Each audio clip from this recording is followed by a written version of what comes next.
जो लोग कह रहे हैं तो उनका माँ बहन क्या दूध के धोन है, उनका माँ बहन गंगा नहाए हैं, उसमें पूजा हो रहा है।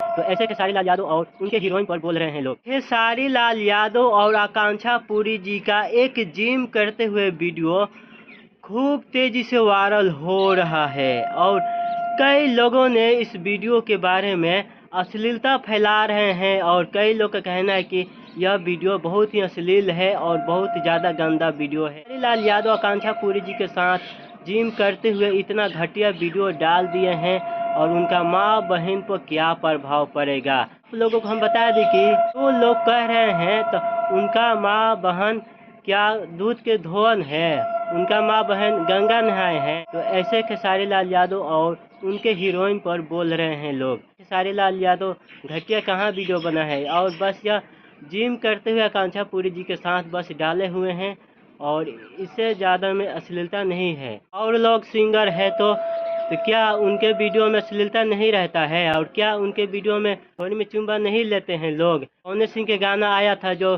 ढोरी में बियर डाल दे हम, तो उसमें क्या अश्लीलता नहीं है। पवन सिंह जो ढोरी में बियर डाल रहे हैं तो वो का उसमें पूजा हो रहा है। तो खेसारी लाल यादव पर यही बात बोल रहे हैं कि यह वीडियो बहुत ज़्यादा अश्लीलता है। खेसारी लाल यादव के विरोधियों यह सब बोल रहे हैं कि यह बहुत अश्लीलता है।